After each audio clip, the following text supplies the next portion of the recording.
Hey guys, welcome back to my channel. In this video, it's not going to be anything technical, but I wanted to talk about a topic that was always in my mind. And this video is important for the community and therefore directly or indirectly important for mathematics as well, because you cannot do mathematics unless you have a community where you're learning from each other. So the topic is, you probably read the title to the video. It's sort of going to talk about racism and discrimination. So let me start with something. We have a tendency of stereotyping and discriminating amongst ourselves. I'm not going to point at any one community or creed of people, but it's just a natural tendency humans have. Uh, we've we've classified everything. I mean, we have something like taxonomy in biology where we classify everything. So it is quite reasonable to say that this is a human tendency to classify things, and in that process also distinguish between some things. There's a natural tendency that we have different disciplines. We've divided our knowledge into history, geography, civics, science, art. We've separated our knowledge bases out like that. So it is perfectly reasonable. It's anyways our tendency. And that has sort of become the overriding principle in many cases, to the point where we find an excuse to differentiate between things. And this can be anything. So I was watching the Ashes, which is a test cricket match between England and Australia, and people in the comment sections are fighting. The Australians are calling the English poms in a sort of a derogatory way, and the English love calling the Australian cheaters for whatever reason. So this video is a little more general than just discriminating based on skin color, race, language. It's just this excuse of differentiating between ourselves, and fighting because of the differences.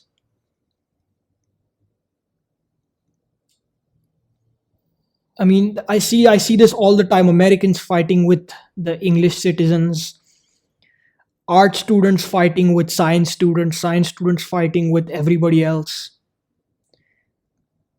There because of this dominating principle of trying to differentiate between ourselves and picking at the differences. I'll share a couple of personal experiences before we move on to the next point. So I go out on these social media platforms trying to make friends, especially the ones that like make you like chat with people you don't know before, because sliding into people's DMs on Instagram is not really that healthy. So I went as myself with my Indian name and my logo, and I experienced lots of hatred.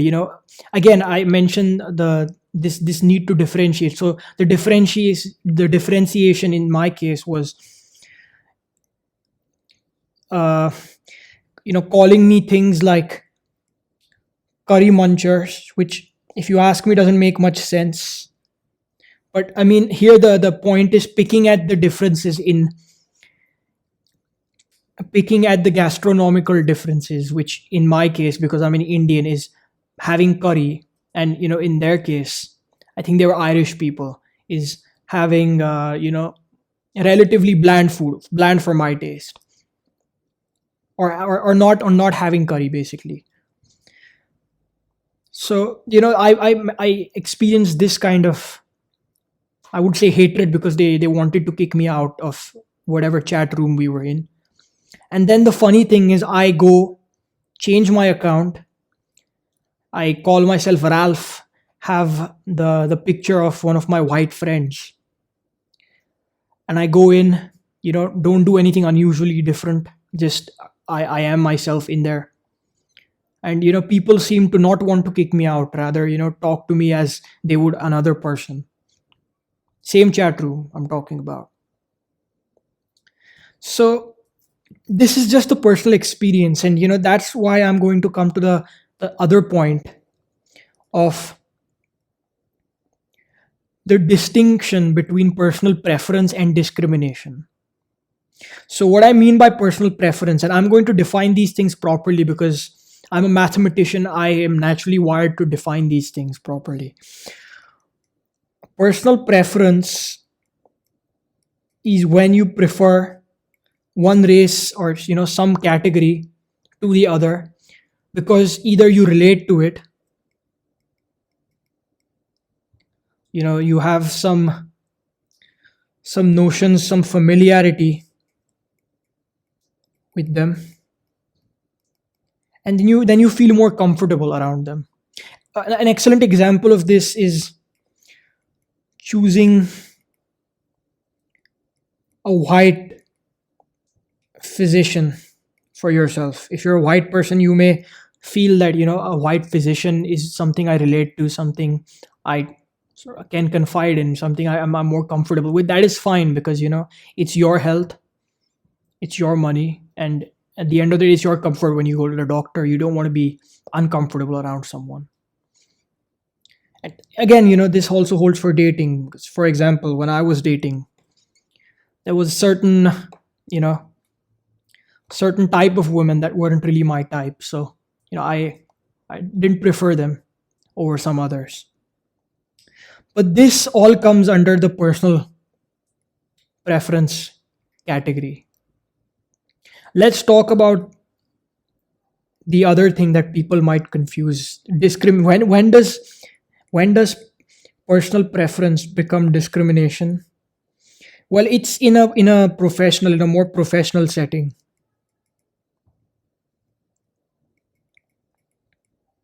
So for example, if you're going for a job interview for something that's totally unrelated, like you're going for some management job, you're applying for a management job, and the employer rejects you because you're of a certain background,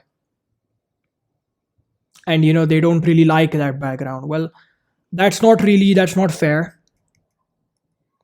because they're confusing their personal preference and then discriminating at the workplace because they're assuming in their head that they're assuming that because you are of a certain background, that means you're not competent enough for something, and that is not fair. It's a fallacy. It's a logical fallacy, as we say in logic in mathematics. It's a logical fallacy, and that gets us nowhere. It's just a null and void argument completely. So the important thing is to know when your preference is becoming discriminatory, or if you have some preference, be clear about. So if you have a preference, be clear why you have it in your head with yourself. Because say if you prefer a white doctor, you may say, well, I'm a white person, he's a white person, I feel more comfortable, I feel like we can sort of relate to each other, and it's for my own comfort, and I'm that's why I'm going to a white doctor. But you should not be thinking that a white doctor is more competent than the regular, like, brown doctor or black doctor, like or doctor of any other background that you're going to meet. That's why be clear why you have a preference.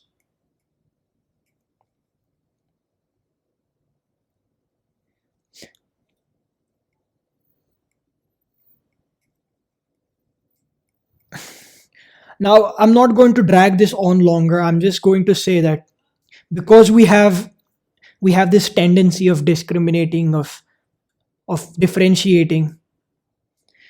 What is the solution? Well, the solution, according to me, and this is not like an original solution, is to learn from each other.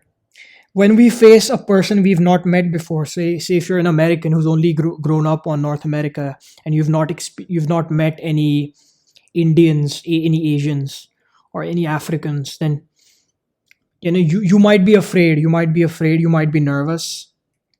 We are afraid of things we do not understand, and that's why we feared the nature. We feared lightning. We feared thunder. We made gods out of them. But then, what really helped us in that was all of the dark ages. What really helped us was more learning more, or admitting that you have more to learn, and then of course ask questions, engage as any members of the same species would, because they're human too. Of course they are. Denying their humanity because they are for different you know community, race, or are more different from you, is again a logical fallacy, and we shall not address logical fallacies because they're null and void in their own sense. So we can only learn from each other, and it is by learning from things that we sort of came out of the dark ages. We had the Renaissance, the Enlightenment. That's how we could identify that the lightning that we're so afraid of can be brought into a light bulb, and is a form of electricity. And then look how well we've done so far with electricity. So historically, we've done really well to learn from things that we don't understand, and that's how it should be. I'm not saying that we should not be afraid or nervous because if someone is different. That is part of the process. But then, if everyone is afraid and nervous and wants to learn, then everyone can be on the same page about it. And that's just bringing more discourse, and that's just bolstering the community, which, as I said, is a really important part of mathematics. The community of mathematicians are what keeps this entire thing alive. The fact that I have subscribers on YouTube like you, or I go on Math Stack Exchange when I have some issues, and people answer, or at least are helpful. Many of them are trolls, but we talk about the helpful ones. Now, this is like a more general principle of how to sort of be more inclusive, how to form a better community. Let me talk about some issues that we face because of some stereotyping, and I will use an Indian perspective because I'm Indian. So stereotypes and their problems, and why this is what happens when you don't learn from each other, and you have a relatively closed mind, and you carry these principles that these notions that you think are true because you haven't met someone, or haven't talked to someone, haven't learned from someone. Just things you've heard because of hearsay or on the internet. Many things going on these days. One of them is this article, this cartoon by a German newspaper, which depicts the growing population of India, and has has sort of tried to ridicule the infrastructure and the heavy pack trains that India has compared to someone like China. Well, as an Indian, and as someone who spent the early part of my life, my youth there, I can assure you this is not the case all the time. So not the case all the time. This happens when there is a rush hour in big cities.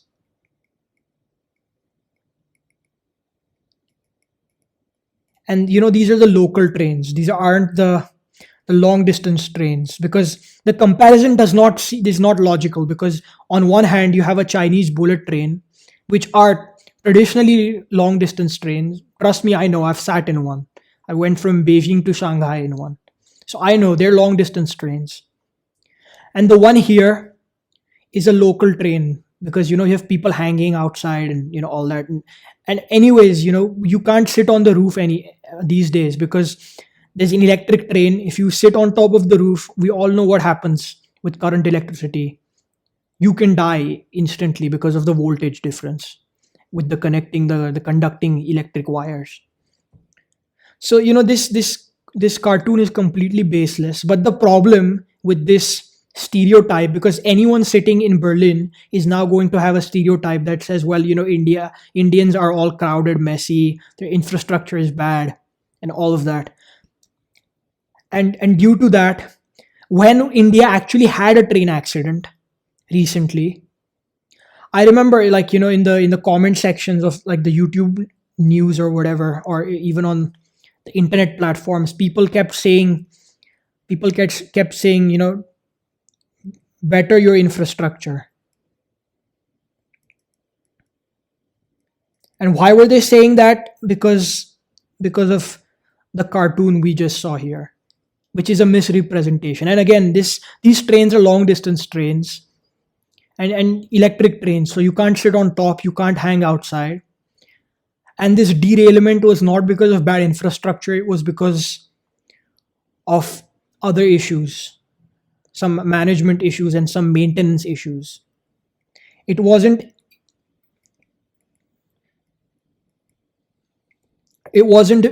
because the trains were too old. It's because the authorities did not manage the tracks, and the track systems weren't well developed.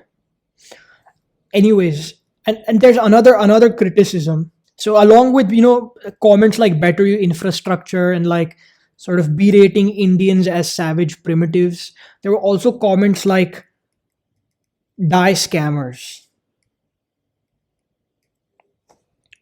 And that is because many of the online telephone scams, where an Indian talks in an accent which is more heavier than mine, because mine sort of changed a little bit,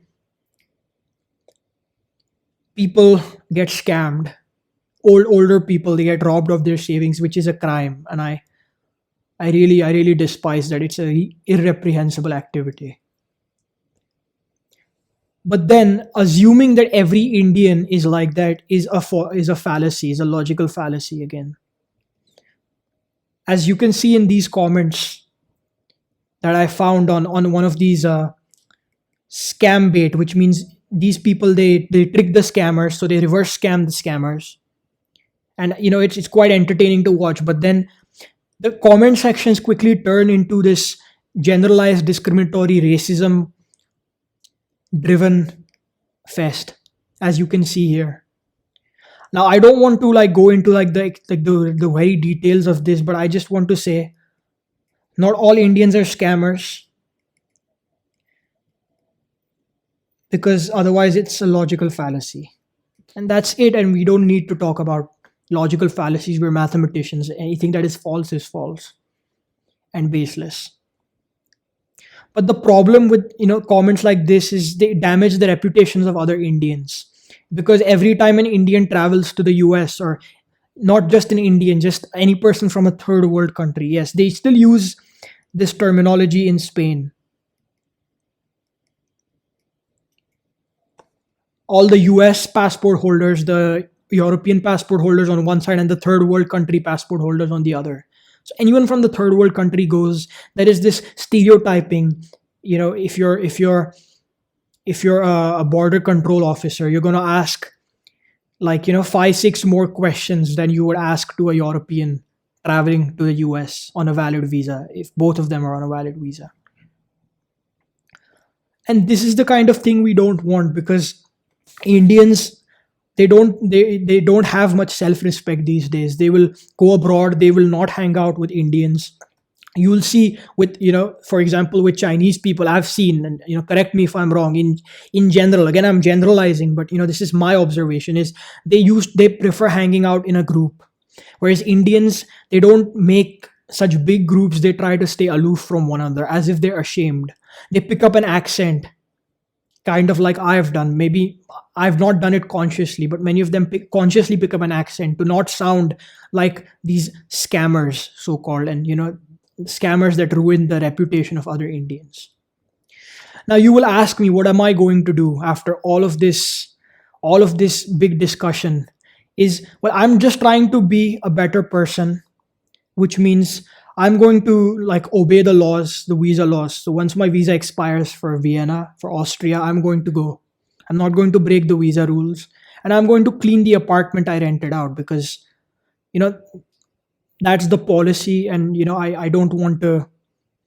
I just want to be as responsible as a tenant as I can. This is nothing to do with me being Indian, because I'm not trying to forcibly bolster the reputation of Indians, because it's bad when Indians are suck at cleanliness, Indians break visa laws, and all those things. I'm not doing explicitly for that. I'm doing it because I care about my image, and I just feel I have more integrity and I can do better as a person. I'm bringing this comment because I want to make a better community. Scientists should not discriminate. They should not think twice before working with a brown or black or Hispanic scientist because they could not distinguish between their personal preferences and the discriminations that follow.